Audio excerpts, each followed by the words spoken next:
House of Wellness, powered by Himalaya Wellness Company.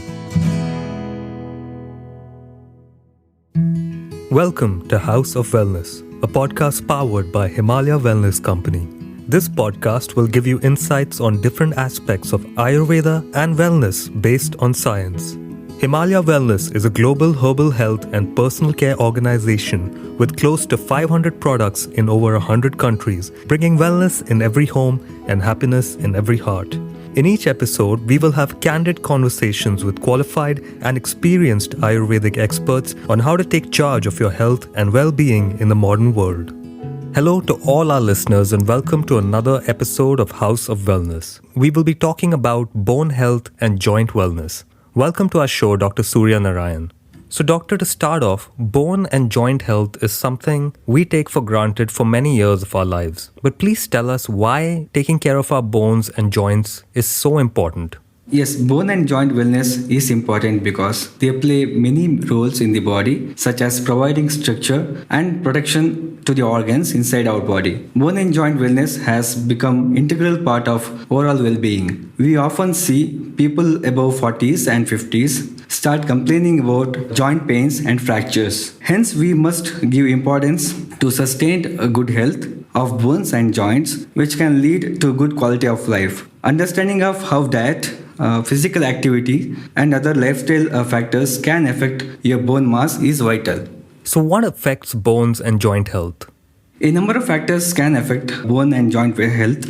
The first and foremost, amount of calcium in your diet. A diet low in calcium contributes to diminished bone density, early bone loss, and an increased risk of fractures. There are other factors such as physical activity. People who are physically inactive have a higher risk of osteoporosis than do their more active counterparts. Tobacco use and alcohol use are other factors that can also affect your bone mass. Gender is another factor contributing to bone and joint health. You are at greater risk of osteoporosis if you are a woman because women have less bone tissue than do men. Size of the body again. You are at risk if you are extremely thin, especially with a body mass index of 19 or less, or have a small body frame because you might have less bone mass to draw from as you age. And there are other factors like age because your bones become thinner and weaker as you age. Race and family history also contributes. Like if you are at greater risk of osteoporosis if you are white or of Asian descent.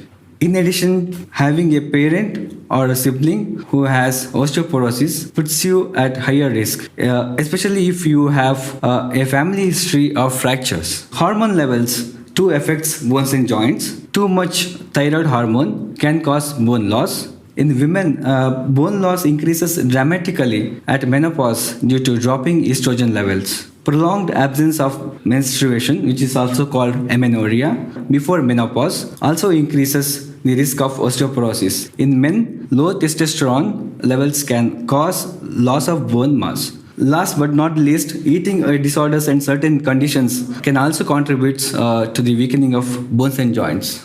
What can we do to ensure that our bones and joints are healthy?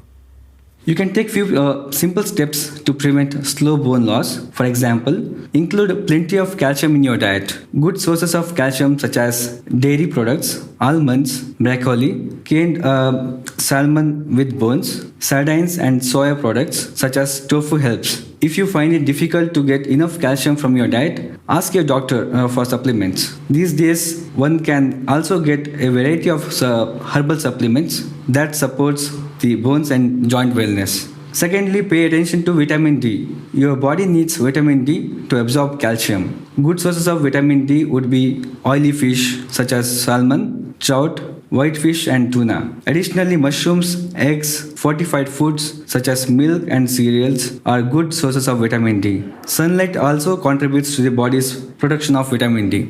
Thirdly, include physical activities in your daily routine. Exercises such as walking, jogging, and climbing stairs can help you build strong bones and help in slow bone loss. And lastly, avoid substance abuse. Especially smoking and drinking alcohol can affect a lot in the bone loss. Is there any herbal or Ayurvedic solutions to keep bones and joints healthy? Yes, Ayurveda strongly recommends lifestyle changes to have a healthy bones and joints.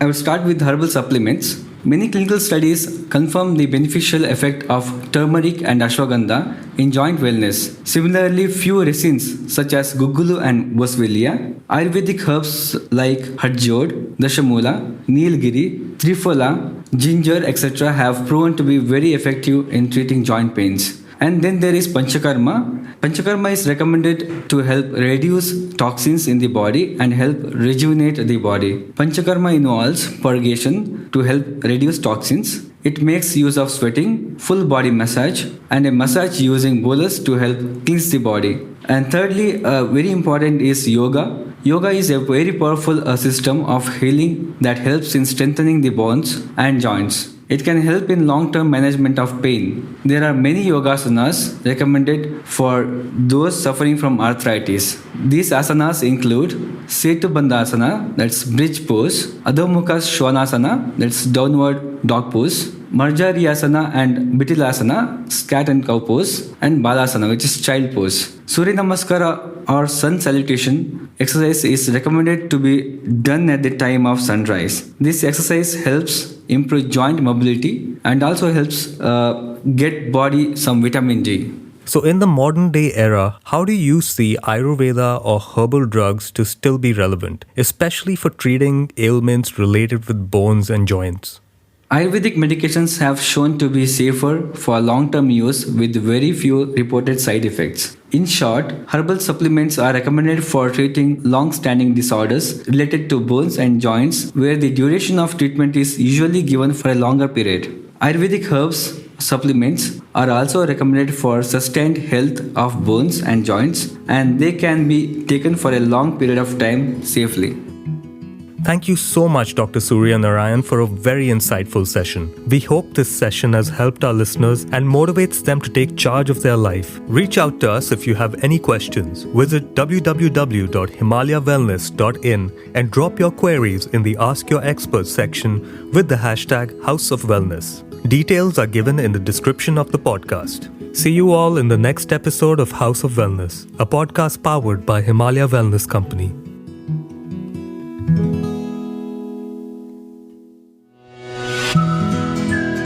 House of Wellness, powered by Himalaya Wellness Company.